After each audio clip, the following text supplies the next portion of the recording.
Alright, ladies and gentlemen, I know I usually don't make videos about this kind of stuff, but I just felt compelled to make it the moment that I watched the full trailer, since I have so many thoughts going through my head and I wanted to share it with you all. First of all, I'm a massive Witcher fan. I'm too big of a Witcher fan to not cover this, even on a platform that talks about this other stuff. And first of all, I couldn't even believe that this was the official trailer, because I've seen so many videos with like an AI image in the thumbnail, and they somewhat, not generic but predictable Witcher 4 logo, so basically just a Witcher 3 font with a 4, but it's definitely real and I was really hyped to watch it. I like the callbacks throughout the trailer, like the bath scene at the beginning. Yeah, I know it's just a bath scene, but I think everyone can agree that the beginning of The Witcher 3 was very iconic, and that scene was probably what many people were thinking about whilst watching this trailer, the beginning of this trailer. Later on, when Ciri fights the monster, she swings her chain, which I thought was also really cool and possibly a callback to The Witcher 1 cutscene, which was made beat by beat from the books. So technically it's a nod to the books as well, so that's also really good, and I liked the way it looked. And I'm pretty sure they were going for like a killing monsters callback, the way Ciri replied in the end, like, there are no gods, there are only monsters. And I just felt a Geralt influence from the killing monsters trailer. What are you doing? Killing monsters. Something like that. I forgot how he actually said it. I think I remember Lambert making fun of Geralt more than the actual scene, but whatever. I also thought the Ciri reveal was really cool, even though at first I didn't know. I mean, I wasn't sure, 100% sure if it was Ciri. But then, you know, white hair and that scar on the cheek, it's too iconic, but her face is just too different. I know this could be like 10-20 years into the future, but the model is still a big change. Her face is definitely very different. And I've got to say, her sword is badass. I love how spiky it is. I wouldn't mind having like a replica at home, and I definitely wouldn't mind playing with that sword in-game. Though what I found really weird is the fact that she had actual Witcher mutations. Like, before she was a Witcheress because she had a silver sword and she killed monsters. That's at least what happened in the Witcheress ending, which is the ending I always go for because I don't have the heart to choose the other two endings. Whilst one is bittersweet, like both of them are too depressing for me, and I don't know, I just can't play bad characters in video games. But it's weird because while I know that she has elder blood and she's special and everything, the Trial of the Grasses is still like a very specific procedure with, you know, specific rules.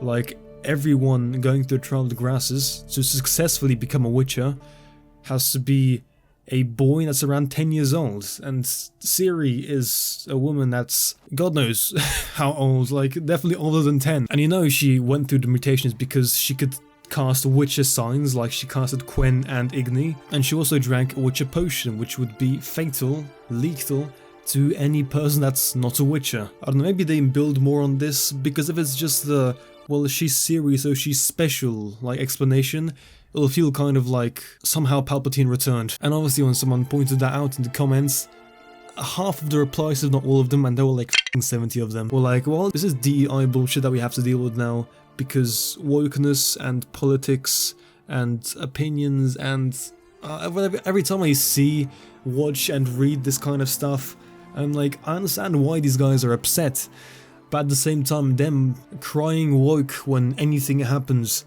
just sort of makes that word have no meaning anymore. And also I don't think it has anything to do with wokeness. Like, there could be an argument of they're just trying to make Ciri even more badass, even though, you know, she's already the most powerful sorceress ever. But I don't want to talk about that. But with the rumors of Ciri being the main character, I honestly don't see that. Like, the Ciri sections in The Witcher 3 are slightly better than the Atreus sections in God of War Ragnarok. Like, they were cool, Ciri has her own abilities and her own, like, personal stuff, but I always found playing as Geralt infinitely more fun and interesting. I like Ciri as a character, definitely, but just I wouldn't enjoy playing as her that much, even now that she's an official Witcheress. But hey, maybe I'll give the game a try and I'll change my mind. I think that maybe we'll get a cyberpunk kind of situation where you create your own Witcher and everything goes on from there, right? You make your choice and you decide what kind of Witcher you are. And when it comes to the name, The Witcher 4, which is the name of the trailer, at least that's the name given in the trailer, I don't know if I like it. Like, I thought they were gonna try to make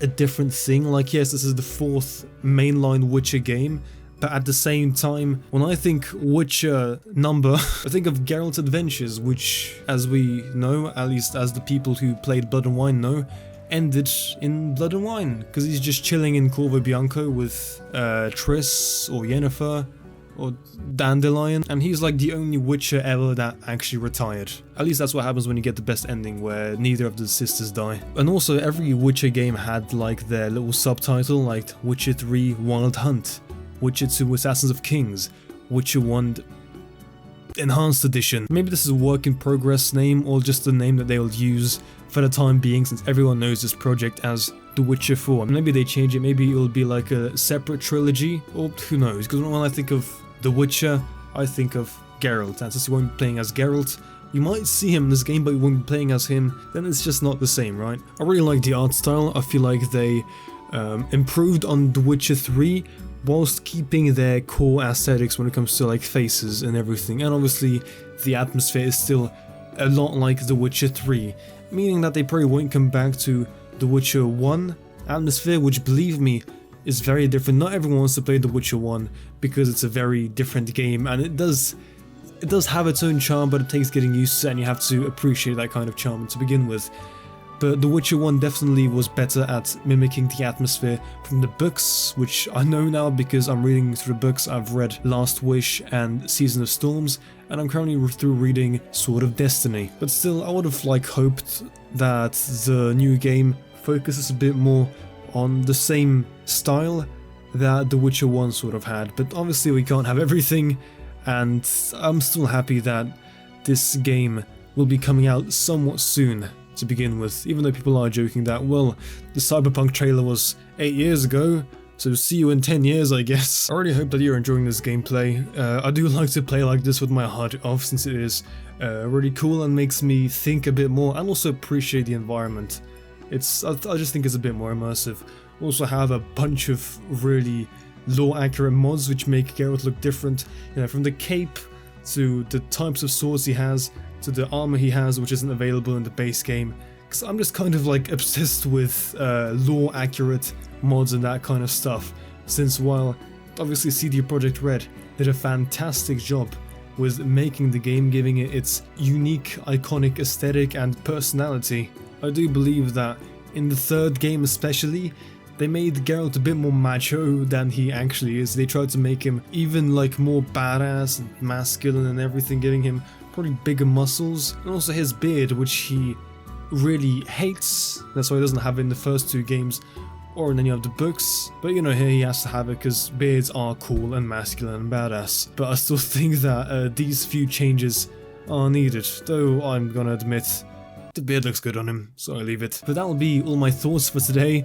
Thank you so much for watching. If you did, leave a like if you enjoyed my little rant, subscribe if you want to see more videos like this, and I will see you, hopefully, in the next video. Bye bye.